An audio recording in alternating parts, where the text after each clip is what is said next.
Hello dear aspirants, तो आपका फिर से स्वागत है बायो की क्लास में। तो आज हम बायो का पार्ट 2 जो हमने एलिमिनेशन और ह्यूमन एक्सक्रीशन वाला चैप्टर स्टार्ट किया था ना, उसका पार्ट 1 हमने कर लिया। तो अब हम पार्ट 2 करेंगे जिसमें हम काउंटर करंट मैकेनिज्म पढ़ेंगे। तो बेटा इसमें जो है ये एक ऐसा मैकेनिज्म है जो कंसनट्रेटेड यूरिन और कंसनट्रेटेड फिल्ट्रेट को बनाने वाला मैकेनिज्म है। इसमें जो है जक्स्ट्रा मेडुलरी नेफ्रॉन जो है वो पार्टिसिपेट करते हैं। ठीक है, इसमें जक्स्ट्रा मेडुलरी नेफ्रॉन जो है वो पार्टिसिपेट करते हैं। अब इसमें क्या होता है, इसमें जो है बासा रेक्टा और लॉन्ग, बेटा देखो इसमें जो है बासा रेक्टा और लूप ऑफ हेनले जो है वो पास पास होते हैं। काउंटर करंट मैकेनिज्म में बासा रेक्टा और लूप ऑफ हेनले जो है वो आपको पास पास दिखेंगे। ठीक है ना, जिससे ये काउंटर करंट जो है वो ऑपरेट होता है। बेटा ये मैं आपको एक डायग्राम से समझाऊंगी। जो भी बेटा लिखा है आप एक बार इस डायग्राम को समझ गए तो आपका हर एमसीक्यू बनेगा। अब देखो यहाँ पे क्या हुआ कि जो ये हार्मोन है एंटी ड्यूरेटिक हार्मोन जो है, जैसे एंटी ड्यूरेटिक हार्मोन जो है कलेक्टिंग डक्ट पे एंटी ड्यूरेटिक हार्मोन आएगा तो वो क्या करेगा, जैसे कलेक्टिंग डक्ट पे एंटी ड्यूरेटिक हार्मोन आया इस एडीएच ने फिर तो क्या हुआ, जब जैसे कलेक्टिंग डक्ट पे एंटी ड्यूरेटिक हार्मोन आया तो वाटर जो है कलेक्टिंग डक्ट से बाहर निकला। इसको बोला गया कि water reabsorption from collecting duct. अब याद रखना बेटा, जब वाटर बाहर निकल रहा है और ये पानी जो है इसने जो है ये इस पानी ने मेडुला की मैट्रिक्स को भर दिया। अब क्या होगा, ये जो लूप ऑफ हेनले है ना, लूप ऑफ हेनले है, यहाँ से जो है वो सोडियम क्लोराइड जो है वो बाहर को रीएब्जॉर्ब होगा। तो अब क्या हुआ, सोडियम क्लोराइड जो है वो लूप ऑफ हेनले से असेंडिंग लूप ऑफ हेनले से रीएब्जॉर्ब हुआ। अब ये सोडियम क्लोराइड वाटर की ओर जाएगा तो ये सोडियम क्लोराइड जो है ये बासा रेक्टा के ब्लड में गया। अब बासा रेक्टा के ब्लड से होता हुआ अब यहाँ पे क्या होगा, पहले ओस्मोलरिटी जो है वो कम थी 300 पे ओस्मोलरिटी कम थी। जैसे डाउन द मेड्यूला जो है वो ओस्मोलरिटी जो है वो 300 से 1200 पहुँच गई। अब ब्लड की ओस्मोलरिटी ज़्यादा होगी, यहाँ पे ब्लड में NaCl ज़्यादा है तो ओस्मोलरिटी बढ़ गई।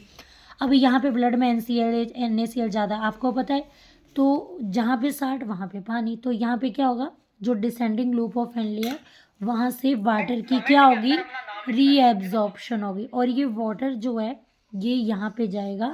ठीक है, क्लियर हो गया, वाटर ब्लड में जाएगा। अब बेटा आपको होना चाहिए कि देखो आपके दिमाग में क्वेश्चन आएगा, अभी यहाँ पे देखो यहाँ पे क्या हो रहा है कि यहाँ से असेंडिंग लूप ऑफ हेनले से 60 लगातार निकल रहा है तो यहाँ तो ओस्मोलरिटी कम होनी चाहिए थी, लेकिन ऐसा नहीं हुआ। क्यों नहीं हुआ, क्योंकि देखो बेटा कलेक्टिंग डक्ट से ना यूरिया जो है वो रीएब्जॉर्ब हुआ।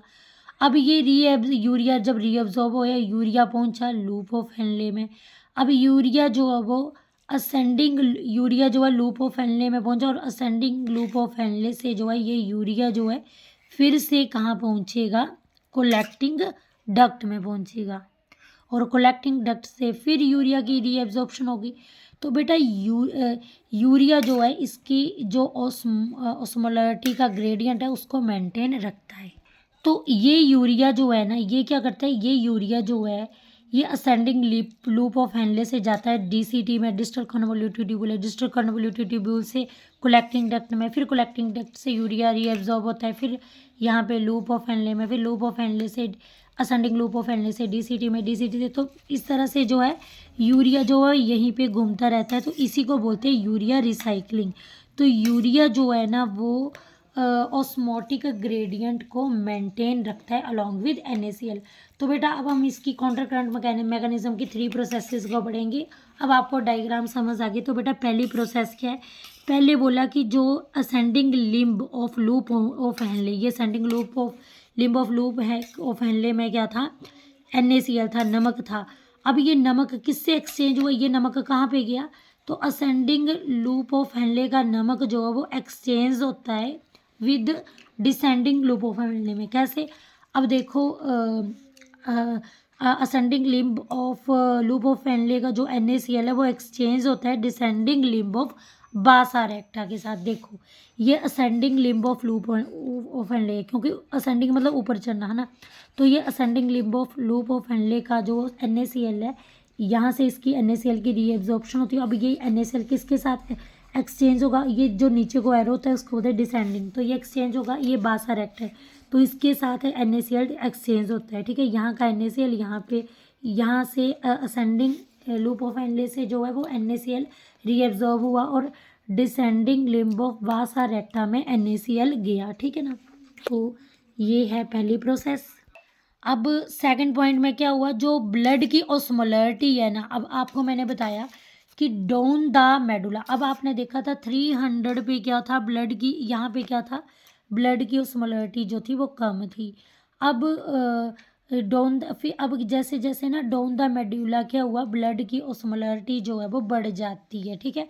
डाउन द मेडुला क्या हुआ, कोटेक्स वाले रीजन में ब्लड की ऑस्मोलरिटी 300 थी और डाउन द मेडुला वाले रीजन में 1000 होगी ब्लड की ऑस्मोलरिटी, क्योंकि ब्लड जब एक्सचेंज होकर डिसेंडिंग वासा रेक्टा में गया तो यहाँ पे क्या हुआ, अब 60 ज़्यादा रीएब्जॉर्ब हुआ असेंडिंग लूप ऑफ हेनले से, तो जिससे डाउन द मेडुला जो है वो ब्लड की ऑस्मोलरिटी बढ़ गई, क्योंकि 60 की मात्रा यहाँ पे बढ़ गई। अब क्या होगा, अब जैसे ये ज़्यादा ऑस्मोलरिटी वाला ब्लड यहाँ पे आया, जैसे ब्लड अब 60 वाला ब्लड आया ना, तो क्या होगा, अब यहाँ पे 60 था और अब यहाँ पे ज़्यादा ऑस्मोलरिटी थी, यहाँ पे कम ऑस्मोलरिटी थी, तो वाटर क्या हुआ, water descending loop of Henley से असेंडिंग बासा ऑफ रेक्टा में ऐड होने लगा, ठीक है ना। तो वाटर जो है वो डिसेंडिंग लूप ऑफ हेनले से कहाँ पे एंटर हुआ, असेंडिंग लिम्ब ऑफ वासा रेक्टा में एंटर हुआ, ठीक है ना।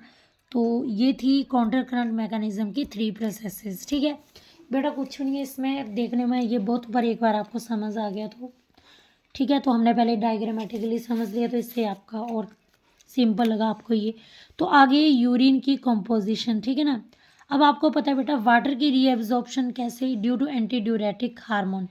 बेटा जैसे ही अब आपको पता है कि यहाँ से क्वेश्चन आ सकता है कि वाटर जो है, वाटर की रीएब्जॉर्प्शन जो हुई ना, तो वो किससे हुई वाटर की reabsorption, descending loop of Henley से।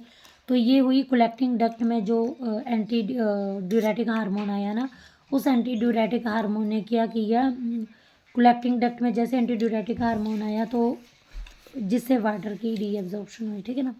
अब यूरिन की कंपोजिशन, आपको पता है कि एक दिन में 1 से 1.5 लीटर यूरिन बनता है, ठीक है ना। यूरिन का कलर पेल येलो होता है, डार्क येलो का ब्राइट येलो कब होगा, जब यूरिन हाईली कंसनट्रेटेड होगा। यूरिन ट्रांसपेरेंट होता है, यूरिन में 96% वाटर होता है, यूरिन में 2% यूरिया होता है, ठीक है। एक दिन में 25 से 30 ग्राम यूरिया एक्सक्रीट करते हैं, लेकिन यूरिन में यूरिया जो है 2% होता है और अदर सल्यूट जो है वो भी 2% होते हैं। तो अदर सल्यूट जैसे uric acid, creatine, vitamin, toxic, some drugs, ये भी 2% होते हैं, ठीक है। अब नेक्स्ट हम पढ़ेंगे कि kidney regulation of kidney function. तो यहाँ पे बताया कि अब बेटा देखो एंटी ड्यूरेटिक हार्मोन का क्या काम होता है, मतलब किडनी के रेगुलेशन फंक्शन में, ठीक है। रेगुलेशन ऑफ किडनी फंक्शन में एंटी ड्यूरेटिक क्या करता है। अब एंटी ड्यूरेटिक जो हार्मोन होता है ना, ये हमारे ब्लड वेसल को क्या करता है, ये ब्लड वेसल को कॉन्ट्रैक्ट कर देता है। अब एंटी ड्यूरेटिक हार्मोन से क्या होता है, हमारे ब्लड वेसल देखो इस तरह से यहाँ से कॉन्ट्रैक्ट हो जाएंगे। ब्लड वेसल के कॉन्ट्रैक्ट होने से क्या होगा, ठीक है ना। अब देखो ये अब इसके कॉन्ट्रैक्ट होने से क्या होगा, जो हमारा ब्लड का फ्लो होगा ना उसमें बाधा आएगी, जिससे बीपी बढ़ जाएगा और GFR भी बढ़ जाता है, ठीक है ना। तो एंटी ड्यूरेटिक हार्मोन का ये रोल है। अब देखो जैसे GFR बढ़ जाएगा, बीपी बढ़ जाएगा, तो क्या होगा, डाइल्यूट यूरिन की फार्मेशन होगी, जिसे क्या बोलते हैं, डाइल्यूट यूरिन की फार्मेशन होती है, जिसे डायूरेसिस बोलते हैं, ठीक है। अब यहाँ पे देखते हैं, तो ये देखो ये हमारा हाइपोथैलेमस है, ये पिट्यूटरी ग्लैंड हाइपोथैलेमस से अटैच्ड है, ये इंटीरियर पिट्यूटरी ग्लैंड है, ये पोस्टीरियर पिट्यूटरी ग्लैंड है बेटा। ये है हमारे न्यूरॉन्स, ठीक है ना, ये हमारे न्यूरॉन्स हैं।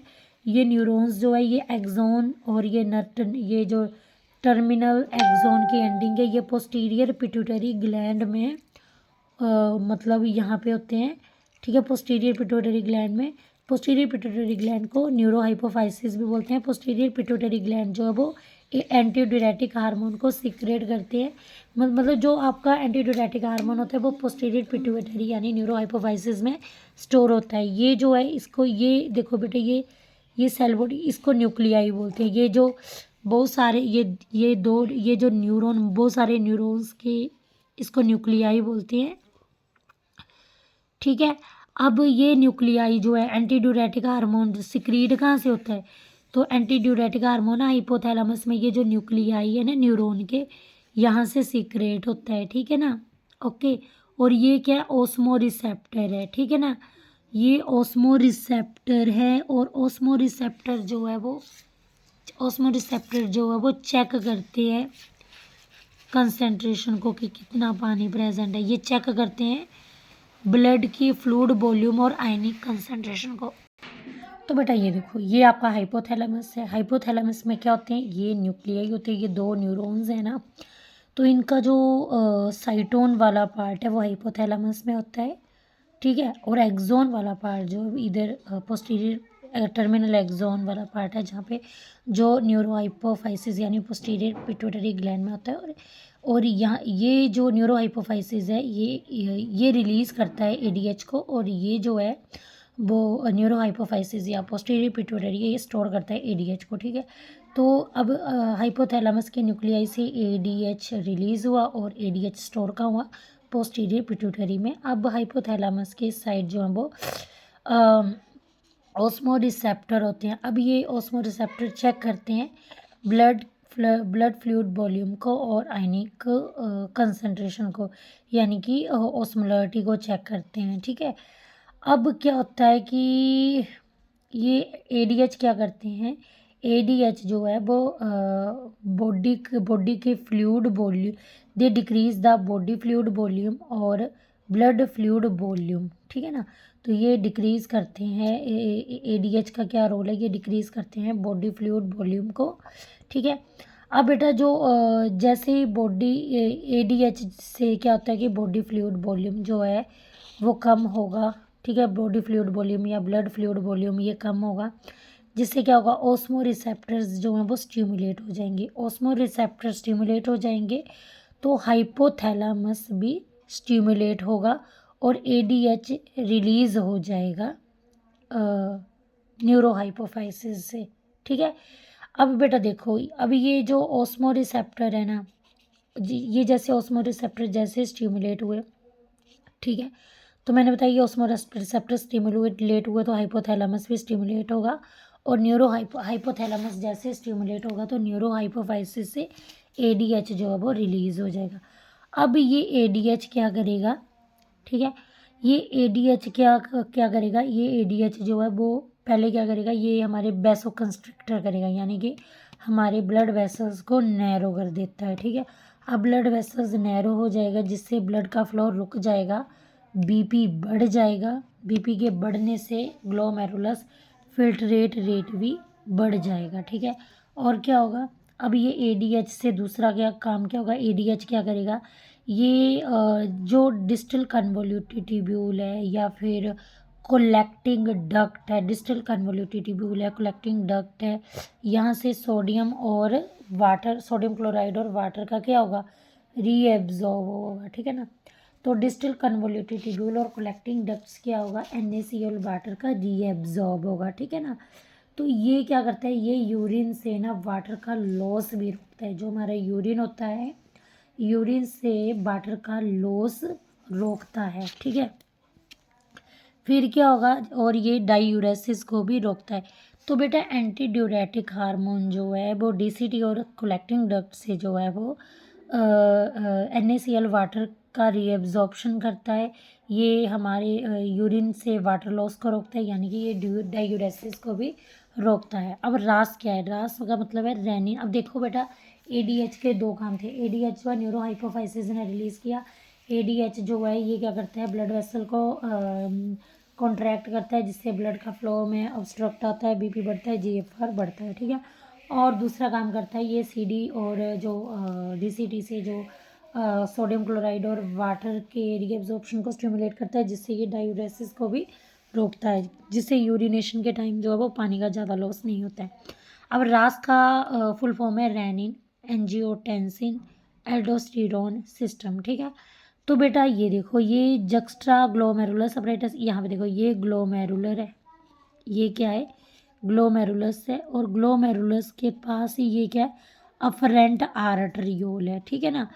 अब ग्लोमेरुलस के साथ ही ब्लड वेसल है, अफरेंट आर्टरियोल और इफरेंट आर्टरियोल। और उसके पास अभी बेटा आपको पता है जो ग्लोमेरुलस होता है ना, ये जो इसके साथ ही कौन सा ये डीसीटी होता है बेटा। अब आपकी बॉडी में जो किडनी में नेफ्रॉन है, ऐसा तो नहीं है जैसे हमने डायग्राम में देखा ऐसे डीसीटी दूर दूर में, वो तो आपको समझाने के लिए बनाया था। वैसे डीसीटी जो है बिल्कुल ग्लोमेरुलस के पास होता है, ठीक है ना, समझ आ गया। अब बेटा ये जो स्पेशल सेल है ना, ये अफरेंट आर्टरियोल में, इसको बोलते हैं जेजी सेल, यानी कि जस्ट्रा ग्लोमेरुलस सेल, ठीक है ना। ये जेजी सेल जो है रेनिन सिक्रेट करते हैं और एरिथ्रोपोएटिक हार्मोन सिक्रेट करते हैं, और ये एरिथ्रोपोएटिक हार्मोन जो है वो हमारे आरबीसी को बनाता है, ठीक है ना। और जो आपको डीसीटी में ये जो स्पेशल सेल दिख रहे हैं, ये है मैकुला डेंसा। अब मान लो कि अगर आपके जेजी सेल नहीं बनते हैं, तो जेजी सेल नहीं बनेंगे तो ना रेनिन बनेगा, ना एरिथ्रोपोएटिन बनेगा, ना आरबीसी, एरिथ्रोपोएटिन नहीं बनेगा तो आरबीसी नहीं बनेगा, जिससे आपको एनीमिया हो सकता है, ठीक है ना। अब बेटा मैंने आपको बताया था, अब देखो रास में क्या होता है, अब देखो यहाँ पे क्या होता है। मैंने आपको बताया था कि एंटी ड्यूरेटिक हार्मोन क्या करता है कि वो हमारे ब्लड वेसल को क्या करता है, उसके ल्यूमन का नैरो होता है, जिससे ब्लड बीपी कम हो जाता है, जीएफआर कम हो जाता है। अब बेटा जब आपका ना जीएफआर कम हो जाता है तो आपका ना, अब देखो ब्लड जो है बीपी कम नहीं, रास में क्या होता है कि सॉरी बेटा, उसमें तो एडीएच से तो बीपी बढ़ता है ना। ये रास के केस में क्या होता है, इस रेनिन एंजियोटेंसिन, इससे क्या होता है, तो बेटा क्या होता है कि रास में क्या होता है, बीपी कम होता है, बीपी कम होगा तो जीएफआर कम होगा, जीएफआर कम होगा तो, अब बेटा देखो बीपी कम होगा तो ब्लड फ्लो जो है वो कम होगा, तो ब्लड फ्लो कम होगा तो फिल्ट्रेशन भी कम और धीरे धीरे होगा, और फिल्ट्रेट भी कम कम बनेगा, ठीक है। अब देखो बेटा, अब जिससे अब सोडियम क्लोराइड भी कम होगा, तो जो डिस्टल कन्वोल्यूटिव ट्यूब्यूल के जो स्पेशल सेल है मैकुला डेंसा, वो इसको आइडेंटिफाई कर लेते हैं कि अगर सोडियम क्लोराइड कम होता है, ठीक है। वो अब देखो बेटा जब ना सोडियम क्लोराइड कम बनेगा ना, सोडियम क्लोराइड के फिल्ट्रेशन में कमी आएगी तो क्या होगा, अब मैंने आपको बताया कि जो ना, अब देखो बीपी कम होगा तो जीएफआर कम होगा, जिससे फिल्ट्रेशन धीरे धीरे होगा, तो मतलब कि सोडियम क्लोराइड के फिल्ट्रेशन में कमी आएगी, जिससे जो है मैकुला डेंसा सेल डीसीडी के एक्टिवेट हो जाएंगे। और जब मैकुला डेंसा एक्टिवेट होंगे ना डीसीडी के, तो उसके जो जे उसके अफरेंट आर्ट्रियोल के जो स्पेशल सेल है जेजी सेल, वो भी एक्टिवेट हो जाएंगे। जेजी सेल जो है वो रेनिन को सिक्रेट कर, अब जेजी सेल रेनिन को सिक्रेट करेंगे। रेनिन क्या एक लीवर प्रोटीन है जो लीवर से आई है, ठीक है। तो रेनिन एक लीवर प्रोटीन है और ये लीवर से आई है। इस रेनिन ने क्या किया, एंजियोटेंसिनोजन जो इनएक्टिव सब्सटेंस है उसको एंजियोटेंसिन 1 में कन्वर्ट कर दिया, ठीक है ना। अब उसके बाद एक इंजाइम आया, एंजियोटेंसिन कन्वर्टिंग इंजाइम आया, एसीई। इस एंजियोटेंसिन कन्वर्टिंग इंजाइम ने क्या किया बेटा, ये लंग से आया इंजाइम, इसने एंजियोटेंसिन 1 को एंजियोटेंसिन 2 में कन्वर्ट कर दिया, ठीक है। एंजियोटेंसिन 2 जो है ये पावरफुल वैसो कंस्ट्रिक्टर है, इसने क्या किया, ब्लड वेसल को ऑब्स्ट्रक्ट कर दिया, और जिससे बीपी बढ़ गया, जीएफआर बढ़ गया, अब ब्लड फ्लो में ऑब्स्ट्रक्शन आएगी, ठीक है ना। तो क्या हुआ, सबसे पहले रेनिन जो लीवर से आया उसने एंजियोटेंसिनोजन को एंजियोटेंसिन 1 में कन्वर्ट कर दिया। अब एंजियोटेंसिन 1 किस में कन्वर्ट होगा, टेंसिन 2 में कन्वर्ट होगा, और किस इंजाइम की प्रेजेंस में, एंजियोटेंसिन कन्वर्टिंग इंजाइम की प्रेजेंस में। ये एक पावरफुल वैसो कंस्ट्रिक्टर, ये हमारे ब्लड वेसल को नैरो कर देगा, जिससे ब्लड फ्लो में ऑब्स्ट्रक्शन आएगी और जीएफआर हमारा बढ़ जाएगा, जिससे फिल्ट्रेशन भी स्लो हो जाती है, ठीक है ना। सॉरी, अब जी देखो बेटा बीपी बढ़ गया, जीएफआर भी बढ़ गया, है ना। अब देखो यहाँ पे देखो, अब ये एंजियोटेंसिन 2 ना जब पीसीडी में जाएगा ना, एंजियोटेंसिन 2 ये एक पावरफुल वैसो कंस्ट्रिक्टर है ना। ये जब पीसीडी में जाएगा तो पीसीटी से NaCl वाटर का रीएब्जॉर्प्शन होगा। जब ये एड्रीनल कोर्टेक्स में जाएगा तो ये एड्रीनल कोर्टेक्स जो है ये स्टिमुलेट हो जाएगा। जब एंजियोटेंसिन 2 जो है ये पीसीटी में जाएगा तो वाटर और NaCl का रीएब्जॉर्प्शन होगा। लेकिन जब एंजियोटेंसिन 2 जो है वो एड्रीनल कोर्टेक्स में जाएगा इसको स्टिमुलेट कर देगा। अब adrenal cortex aldosterone hormone release करेगी और जिससे क्या होगा, कंडीशनल रीएब्जॉर्प्शन होगी। जब एंजियोटेंसिन 2 एड्रीनल कोर्टेक्स में जाएगा तो कंडीशनल रीएब्जॉर्प्शन होगी सोडियम क्लोराइड और सोडियम और वाटर की, किस में, डीसीटी में। अब देखो रीएब्जॉर्प्शन हुई सोडियम आयन और वाटर की डीसीटी में, जिससे जी सोडियम आयन बढ़ गया। जब सोडियम आयन बढ़ जाता है ना ब्लड में, सोडियम आयन की कंसंट्रेशन बढ़ गई तो बीपी भी बढ़ जाएगा और जीएफआर भी बढ़ जाएगा, ठीक है ना। तो बेटा क्या होता है कि क्या होता है कि जब आपका बीपी बढ़ जाएगा, जीएफआर बढ़ जाएगा तो डी क्या होगा, डी ये फिर डीपोलराइजेशन होगी, ठीक है। अब आपको पता है एंटी ड्यूरेटिक हार्मोन क्या करता है, ठीक है। एंटी ड्यूरेटिक हार्मोन जो है सोडियम क्लोराइड और पानी की रीएब्जॉर्प्शन करता है डिस्टल कन्वोल्यूटेड ट्यूब्यूल से, ठीक है ना। तो एंटी ड्यूरेटिक हार्मोन जो है वो रीएब्जॉर्प्शन करता है सोडियम और वाटर की डीसीटी से, जिससे क्या होता है, डायूरेसिस रुकती है। तो एंटी ड्यूरेटिक का काम क्या है, डायूरेसिस को रोकना। अब role of atrial natriuretic factor, ANF की full form atrial natriuretic factor, atrial natriuretic factor. अब बोलते हैं ANF एक पेप्टाइड है, ANF एक पेप्टाइड है और ये किससे रिलीज होते हैं, हार्ट के आर्टरिया से, ठीक है। ANF पेप्टाइड हार्ट के ऑरिकल से रिलीज होता है। ये ANF क्या करता है, ये ब्लड प्रेशर को बढ़ाता है और ब्लड प्रेशर बढ़ेगा तो आर्टरिया जो है वो ANF को रिलीज करेगी। अब ये ANF क्या करता है, हमारे ब्लड वेसल को क्या करता है, रिलैक्स करता है। रास को रेनिन एंजियोटेंसिन जो इसको जो है वो इनहिबिट करता है और ADH को भी इनहिबिट करता है। तो ANF ब्लड वेसल को एक्सपेंड करेगा जिससे ब्लड फ्लो धीरे धीरे होगा, GFR भी कम होगा, फिल्ट्रेशन भी कम होगी, फिल्ट्रेट भी कम बनेगा।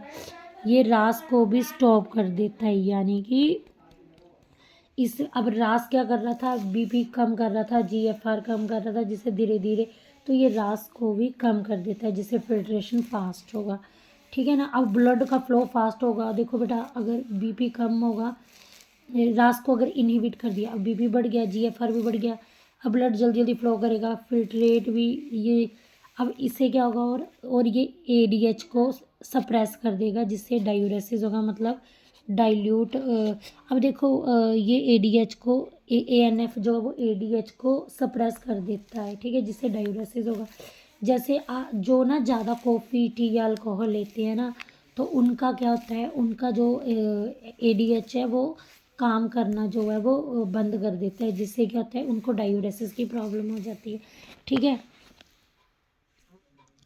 बेटा। अगर आपको डायूरेसिस नहीं होगा तो वाटर द्वारा बैलेंस हो जाएगा बॉडी में, है ना। और जो ऑस्मो रेगुलेशन स्टिमुलेट हुए, ऑस्मो रिसेप्टर स्टिमुलेट हुए ना वो भी बंद हो जाएंगे, ठीक है ना। ओके।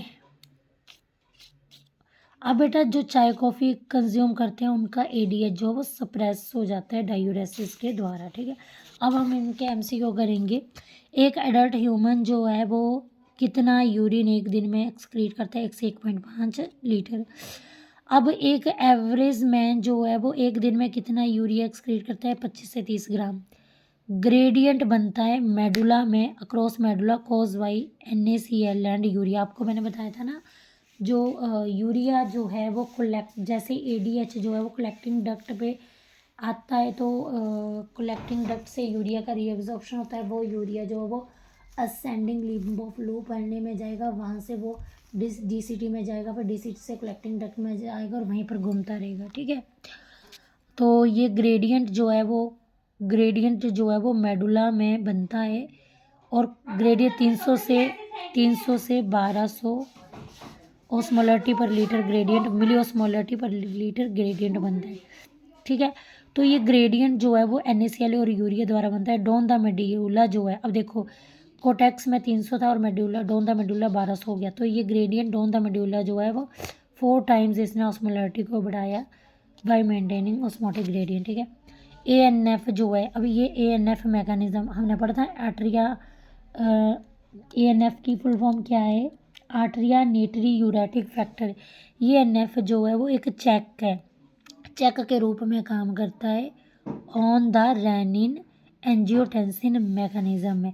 तो ये एक चेक पॉइंट की तरह काम करता है। बेटा ये ना क्वेश्चन आया है कि कौन सा इनकरेक्ट है, ठीक है ना, तो वो बताना है। तो हमें पता है कि ANF एक ना चेक पॉइंट के रूप में काम करता है। ये रोक act as a check on the renin, जो रेनिन एंजियोटेंसिन मैकेनिज्म है ना उसके ऊपर ये रोक लगाता है, ठीक है ना।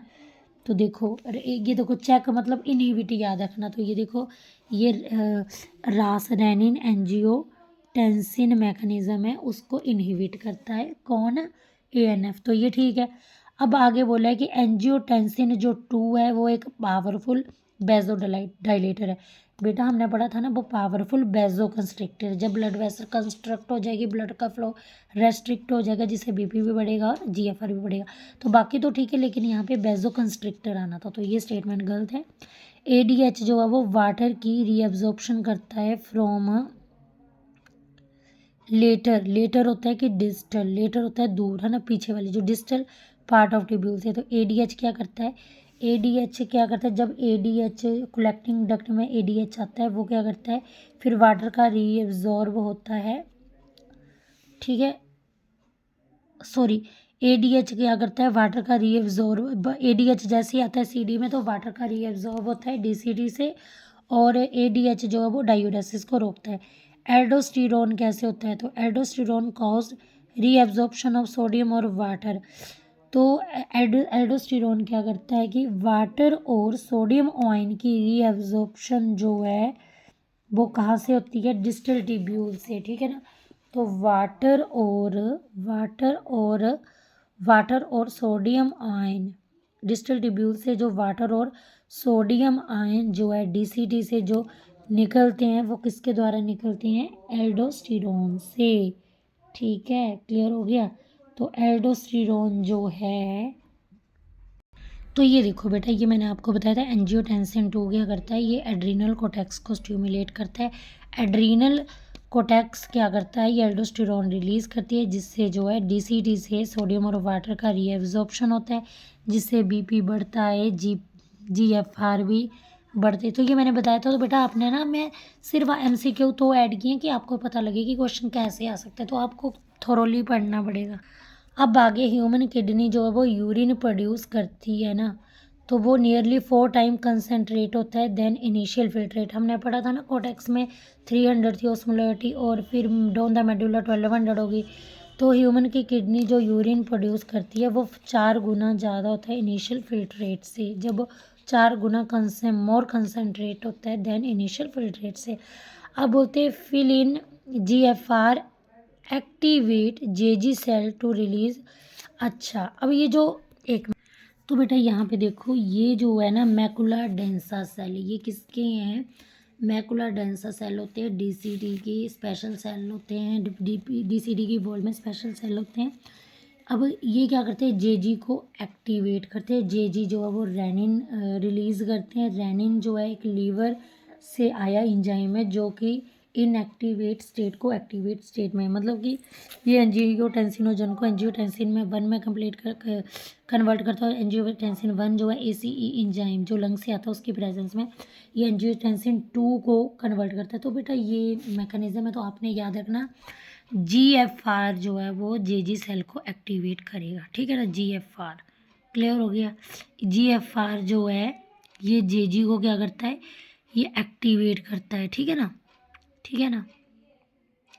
तो जब आपके सोडियम क्लोराइड में फिल्ट्रेशन की कमी होगी, मतलब जब आपका GFR कम होगा तो इसका मतलब कि आपके फिल्ट्रेशन में सोडियम क्लोराइड की कमी है जिससे JG सेल एक्टिवेट होंगे और JG सेल जो है वो इंजाइम को रिलीज़ करेंगे, ठीक है। तो ये आ गया फिल्ट्रेशन इन जो GFR activate JG cell to release renin, ठीक है।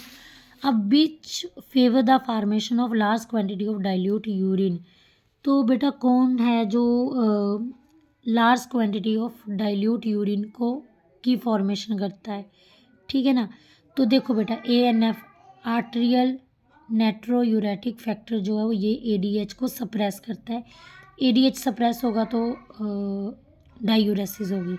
ज़्यादा अल्कोहल पियेंगे तब डायूरेसिस होगी, ज़्यादा कॉफ़ी पियेंगे डायूरेसिस होगी, ठीक है ना। अब आपको पता है रेनिन क्या करता है, एल्डोस्टेरोन सिक्रेट करता है, ठीक है। एल्डोस्टेरोन जो है वो PCT से, एल्डोस्टेरोन क्या करता है वो PCT से वाटर का रीअब्जॉर्प्शन करता है। तो बेटा मैंने आपको बताया था रेनिन की वजह से जो एंजियोटेंसिनोजन एंजियोटेंसिन 1 में कन्वर्ट हुआ, एंजियोटेंसिन 1 जो है वो लंग्स में ACE इंजाइम की प्रेजेंस में टेंसिन 2 में कन्वर्ट हुआ।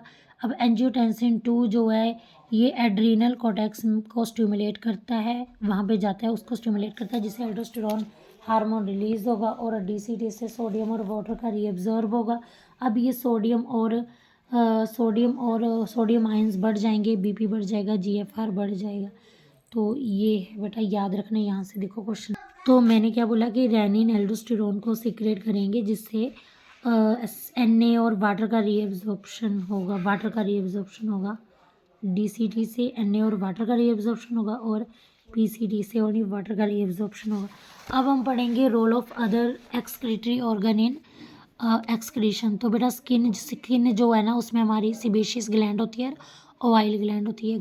सिबेशियस ग्लैंड सीबम प्रोड्यूस करती है। सीबम में क्या होता है, इसमें स्टीरोल्स होते हैं जैसे कोलेस्ट्रॉल, हाइड्रोकार्बन होते हैं। सीबम में स्टेरोल होते हैं, हाइड्रोकार्बन होते हैं, बैक्सीज होती है। अब जो हमारी स्वेट ग्लैंड होती है ना, स्वेट ग्लैंड, उसको स्यूडोरीफेरस ग्लैंड भी बोलते हैं। स्वेट ग्लैंड स्वेट प्रोड्यूस करती है।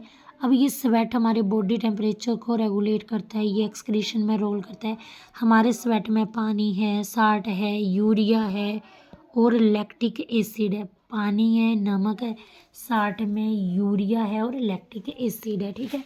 अब बेटा यहाँ पे देखो हमारा जो डाइजेस्टिव ट्रैक्ट है उसमें सलाइवरी ग्लैंड होती है। सलाइवरी ग्लैंड सलाइवा प्रोड्यूस करती है। सलाइवा में सलाइवरी माइलेज एंजाइम होता है, म्यूसिन होता है और ऑयंस होते हैं। सलाइवा में हमारे कुछ यूरिया भी होता है, ठीक है। लीवर जो है वो बाइल पिगमेंट एक्सक्रीट करता है, बाइल साल्ट एक्सक्रीट करता है, कोलेस्ट्रॉल, टॉक्सिन और विटामिन भी रिलीज करता है। अब ये जो साल्ट है ना ये एक्सक्रीट होते हैं, ये सारे जो एक्सक्रीट होते हैं डाइजेस्टिव ट्रैक्ट से। लंग्स वाटर और कार्बन डाइऑक्साइड को एक्सक्रीट करता है। एक दिन में 400 मिलीलीटर पानी एक्सक्रीट होता है लंग्स से और 1 मिनट में 200 मिलीलीटर कार्बन डाइऑक्साइड लंग्स से एक्सक्रीट होती है। लार्ज इंटेस्टाइन जो है वो डाइवेलेंट आयंस को एक्सक्रीट करता है, ठीक है, जैसे calcium ion, iron ion, magnesium ion, calcium magnesium और आयरन, ठीक है। अब डिसऑर्डर पढ़ेंगे कि क्या क्या डिजीज़ होती है। तो पहला डिसऑर्डर है ग्लोमेरुलोनेफ्रिटिस। तो बेटा इसमें क्या होता है, जो हमारा ग्लोमेरुलस होता है ना, जो हमारा टफ्ट ऑफ कैपिलरीज, इसमें ना इन्फ्लामेशन आ जाती है। तो ग्लोमेरुलस में इन्फ्लामेशन कैसे आती है, तो बेटा क्या होता है, हमारे ग्लोमेरुलस में इन्फ्लामेशन आती है ड्यू टू ब्लड इन्फेक्शन। जब जब हमारे ना ब्लड में इन्फेक्शन हो जाता है ना तो क्या होता है कि हमारे जो फिल्ट्रेशन मेंबर है ना, ग्लोमेरुलस के पास फिल्ट्रेशन मेंबर है, उसमें बड़े बड़े पोर आ जाते हैं। तो ब्लड इन्फेक्शन से पहले, जब ब्लड इन्फेक्ट नहीं ना हुआ था तो पोर थे छोटे छोटे, लेकिन जब हमारा ब्लड इन्फेक्ट हो गया तो पोर हो गए बड़े बड़े, ठीक है। अब प्रोटीन जो है, प्रोटीन और इन्फेक्टेड ब्लड सेल जो है ना, अब प्रोटीन और इन्फेक्टेड जो प्रोटीन है, इन्फेक्टेड ब्लड सेल है, इन बड़े बड़े पोर से निकल जाते हैं। प्रोटीन और इन्फेक्टेड ब्लड सेल इन बड़े बड़े पोर से निकल जाते हैं, ठीक है। अब ये प्रोटीन और इन्फेक्टेड ब्लड सेल इस बड़े बड़े पोर से निकल जाएंगे। अब ये प्रोटीन और इन्फेक्टेड ब्लड सेल जो है ये फिल्ट्रेट, ये जो यहाँ पे फिल्ट्रेट है इसका पार्ट बनेंगे। अब इन्होंने क्या किया, हमारी बॉडी को हार्म कर दिया। अब बेटा कुछ सब्सटेंस परमिएबल होते हैं, वो जो है वो रीअब्जॉर्ब हो जाएंगे, ठीक है ना। कुछ, अब बेटा मैंने बोला कुछ सब्सटेंस जो परमिएबल होंगे ना वो यहाँ से निकल जाएंगे, रीअब्जॉर्ब हो जाएंगे, जो फिर वो रीनल ट्यूब्यूल में पास नहीं होंगे, ठीक है, वो यूरिन का पार्ट होंगे, ठीक है ना, वो यूरिन का। तो मैंने बोला जो सब्सटेंस, कुछ सब्सटेंस फिल्ट्रेट में परमिएबल होंगे वो रीअब्जॉर्ब हो जाएंगे वो रीएब्जॉर्ब हो जाएंगे, वो ठीक है ना, वो रीएब्जॉर्ब, जो कुछ सब्सटेंस जो है वो रीएब्जॉर्ब हो जाएंगे, जो मतलब परमिएबल होंगे, ठीक है। फिर ना वो जो रीएब्जॉर्ब हो जाएंगे, अब वो रीनल ट्यूब्यूल से पास नहीं होंगे, ठीक है, वो यूरिन का ही पार्ट होंगे, ठीक है। अब बेटा देखो, अगर देख लो, अगर ना फिल्ट्रेशन मेंबर का पोर साइज बढ़ गया तो कितने सब्सटेंस, जो how many substance can pass earlier were not passing. तो बोलते जैसे फिल्ट्रेशन मेंबर का साइज, मेम्ब्रेन का साइज बढ़ा ना, तो कुछ सब्सटेंस जो थे ना, जो पहले पास, जब पोर छोटा था तब वो पास नहीं हुए थे, लेकिन जब साइज बढ़ गए ब्लड इन्फेक्शन की वजह से, अब वो सब्सटेंस जो है वो फिल्ट्रेशन मेम्ब्रेन के पोर से होते हुए वो पास हो गए और वो फिल्ट्रेट में चले गए और वो फिर यूरिन का पार्ट बन गए, ठीक है ना। मतलब अब जो सब्सटेंस तो परमिएबल थे वो रीनल ट्यूब्यूल से बाहर निकल गए, और जो सब्सटेंस के जो परमिएबल नहीं थे वो यूरिन का पार्ट बन गए, ठीक है ना। तो प्रोटीन यूरिया होता है कि यूरिन में प्रोटीन की प्रेजेंस, और हीमेटो यूरिया जो है वो यूरिन में आरबीसी की प्रेजेंस, ठीक है।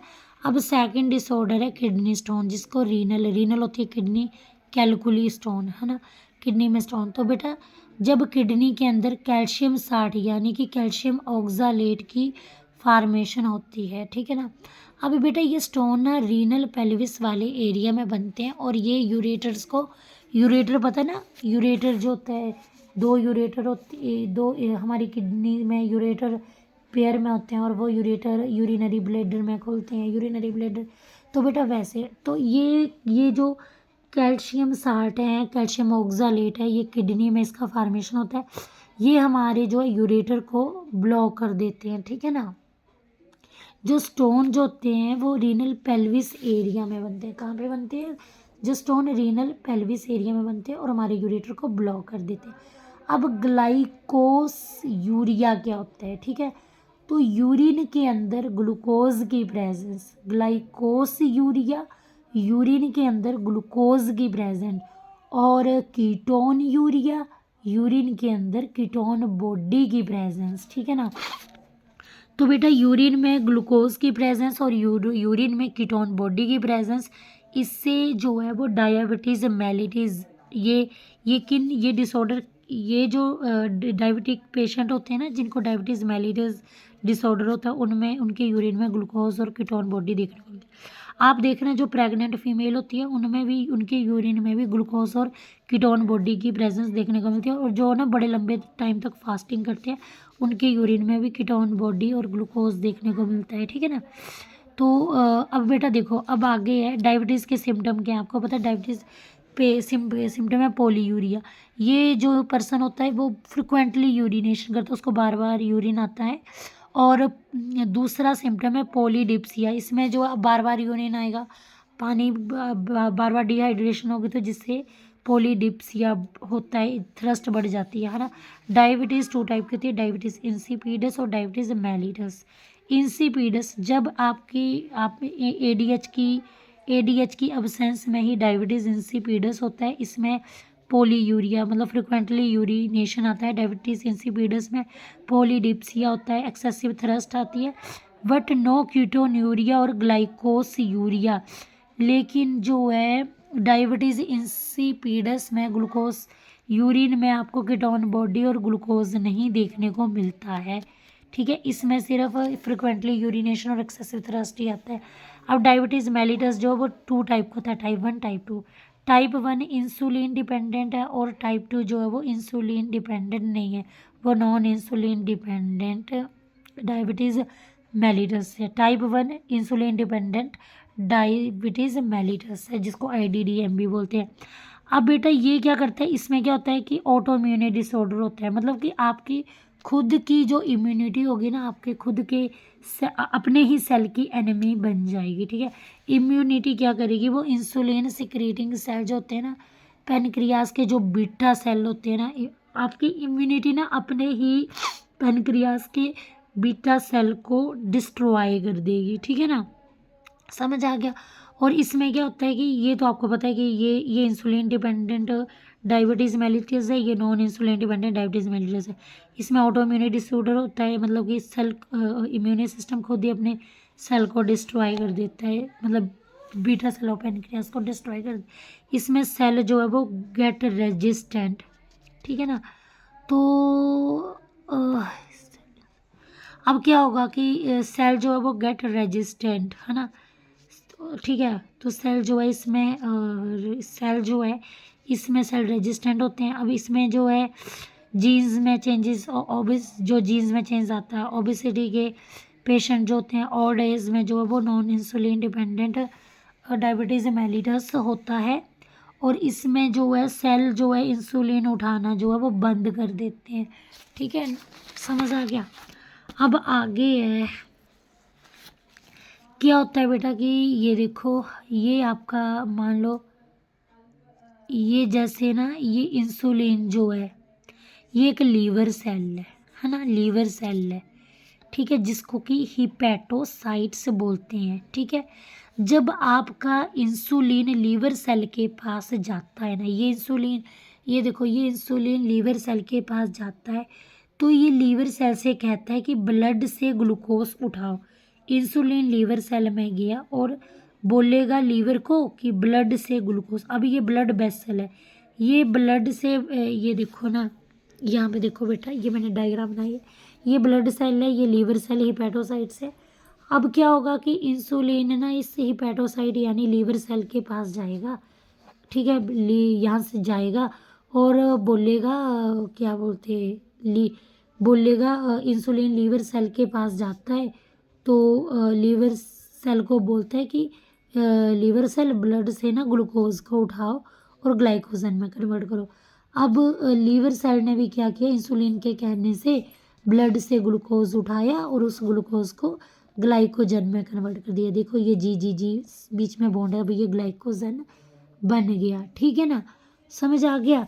तो इंसुलिन क्या करता है, इंसुलिन जो है वो ग्लूकोज को ग्लाइकोजन में कन्वर्ट करता है, ठीक है। अब टाइप 2, सपोज बेटा मेरे में ना इंसुलिन है, लेकिन मेरा सेल जो है, अब मान लो ये तो हो गया आपका ये, अच्छा अब टाइप 2 में क्या होगा, टाइप 1 में तो ये मैंने आपको टाइप 1 समझा दी।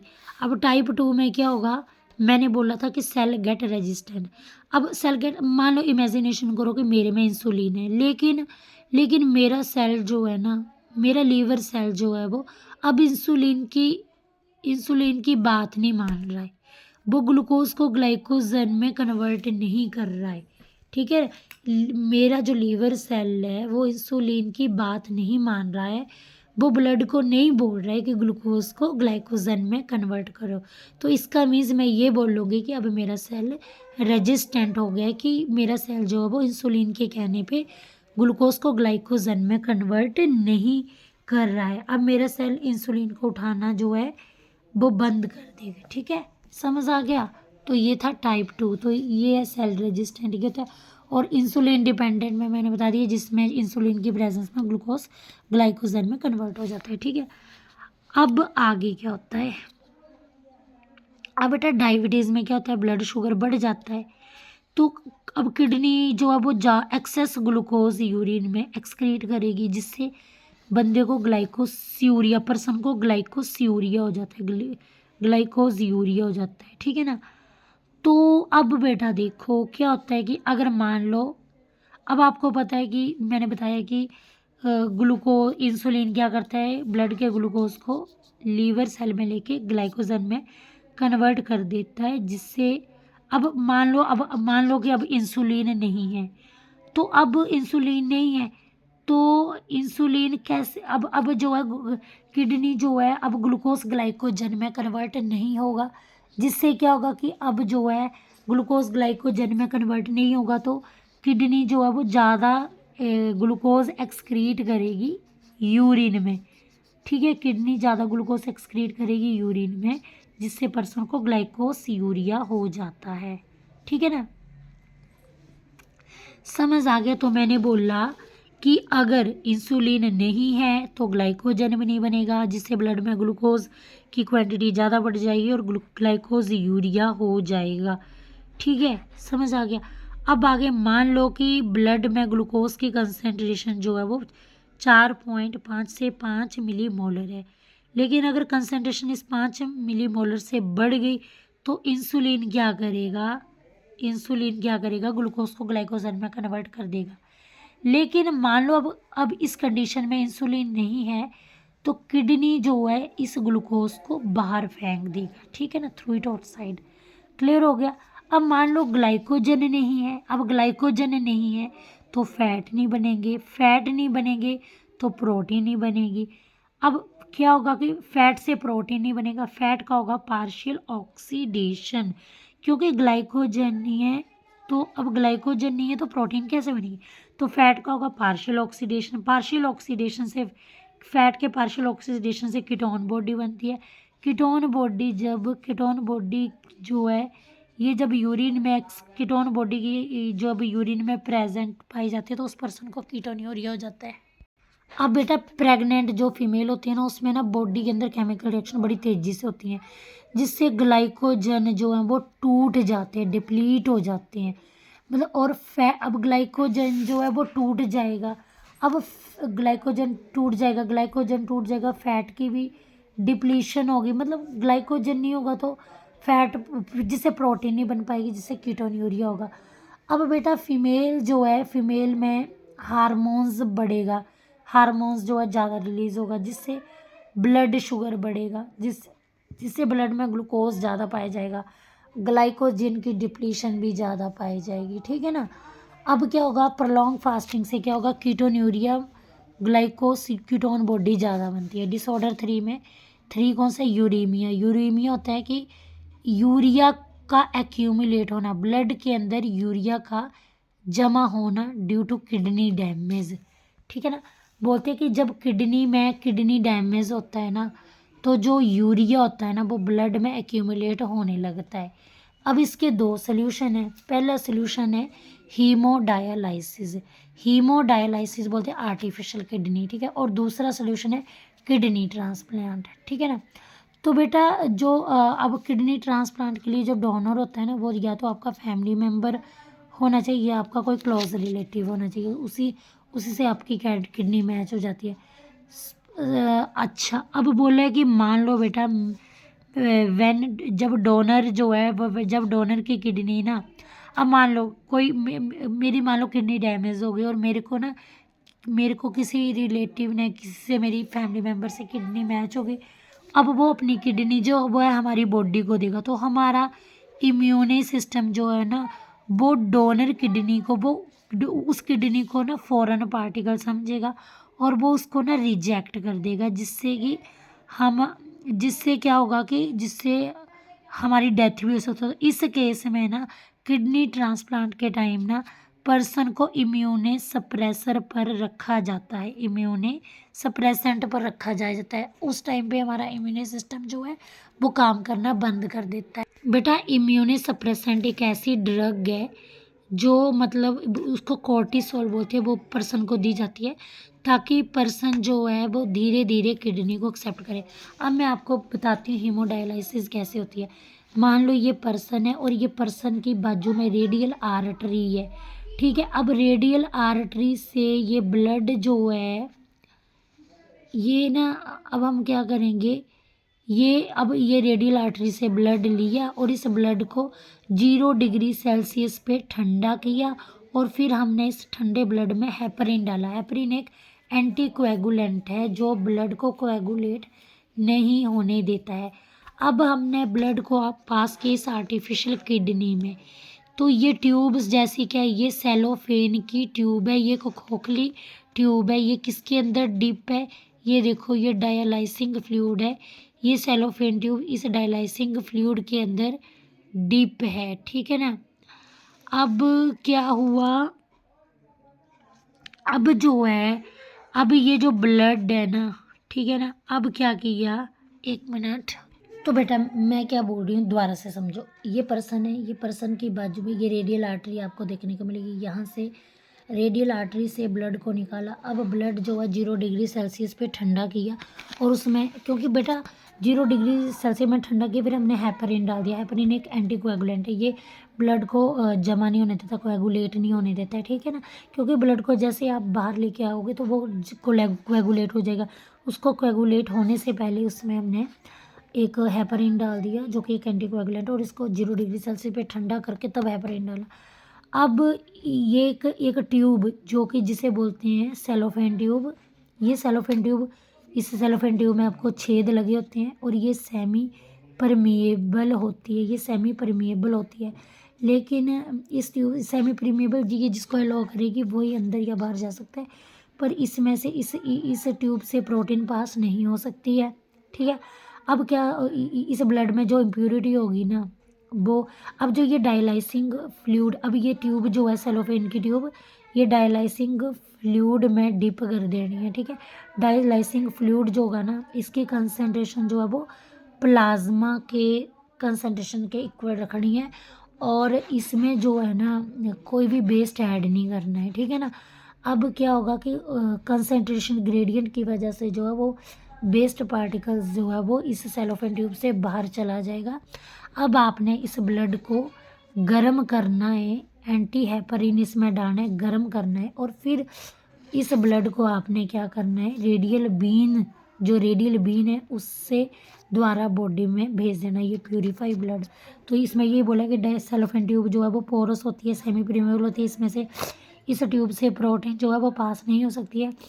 अब बोलते हैं ब्लड में जो है इम्प्योरिटी है, एक्सक्रीटरी सब्सटेंस है, हमें उसे ना बाहर निकालना है, ठीक है। तो डायलाइसिंग फ्लूइड की कंसंट्रेशन बिल्कुल प्लाज्मा जैसे रखी, देखो अब सब्सटेंस मूव करेगा अलॉन्ग कंसंट्रेशन ग्रेडियंट, कंपोजिशन बिल्कुल सिमिलर रखनी है प्लाज्मा के जैसे, कोई भी बेस्ट ऐड नहीं करना है डायलाइसिंग फ्लूइड में। अब हमने एंटी हेपरिन ऐड करना है ब्लड में जो डायलाइसिंग फ्लूइड में है, नहीं सॉरी जो सेलोफेन में ब्लड है उसमें एंटी हेपरिन ऐड करना है, फिर गर्म कर देना ताकि वो ब्लड बॉडी के टेम्परेचर में उसे जो ब्लड है वो बॉडी टेम्परेचर में ले आए, ठीक है। अब उस ब्लड को वापस उस पर्सन की रेडियल बीन में डाल दिया, अब ब्लड जो है वो प्योर हो गया हीमोडायलिसिस द्वारा। तो देखो आर्टिफिशियल किडनी में हमने देखा एक सेलोफेन की ट्यूब थी, उस वो पोरस थी ट्यूब, वो सेमी परमेबल थी। अब इस सेलोफेन की ट्यूब को हमने डायलाइसिंग फ्लूइड में डिप किया जो कि वाटरी फ्लूइड था। इसकी डायलाइसिंग फ्लूइड जो है इसकी कंपोजिशन जो है वो प्लाज्मा के जैसे सिमिलर है, इसमें जो है नो वेस्ट इन इट, तो उसमें कोई डायलाइसिंग फ्लूइड में कोई वेस्ट नहीं था और कंपोजिशन प्लाज्मा के जैसे थी। अब इसके एमसीक्यू देखते हैं। तो पहला एमसीक्यू है malfunctioning of kidney can lead to accumulation of urea, जब बेटा ब्लड के अंदर यूरिया का एक्यूमुलेशन होता है उसे यूरीमिया बोलते हैं। स्टोन और इनसोल्युबल मास ऑफ क्रिस्टलाइज 60, मतलब स्टोन बोलते हैं कैल्शियम ऑक्सलेट, जब किडनी में होता है तो उसको बोलते हैं, अब किडनी में स्टोन हो जाए उसको बोलते हैं रीनल कैलकुली, ठीक है ना। अब आ गया amount of carbon dioxide excrete out of by lung, तो बोलते हैं हमारा लंग जो है कितना, हमारा लंग 1 मिनट में कितना कार्बन डाइऑक्साइड अमाउंट एक्सक्रीट करता है, तो 200 मिलीलीटर, ठीक है। अब बोलते हैं सीबेशियस ग्लैंड क्या रिलीज करती है, स्टीरोल हाइड्रोकार्बन बैक्सीज, ठीक है। तो क्वेश्चन आएगा कि क्या रिलीज नहीं करती है, तो आपको ये बताना चाहिए सीबेशियस ग्लैंड स्टीरोल हाइड्रोकार्बन बैक्सीज, है ना। अब ग्लाइकोस यूरिया और कीटोन्यूरिया कहाँ पे देखा गया, तो जो डायबिटीज़ मेलिटस का वर्जन है उसकी बॉडी में हमें उसकी यूरिया में हमें ग्लूकोज और कीटोन बॉडी पाई जाती है, ठीक है। लेकिन जो, ठीक है ना, लेकिन डायबिटीज़ इंसिपिडस के केस में जो एडीएच कम हो जाता है जिससे डायूरेसिस होता है, ठीक है ना, समझ हो गया। तो इसी के साथ हमारा चैप्टर कंप्लीट होता है। अगर आपको मेरी वीडियो पसंद आई हो तो please subscribe my channel and share with your friends. Bye bye, have a nice day.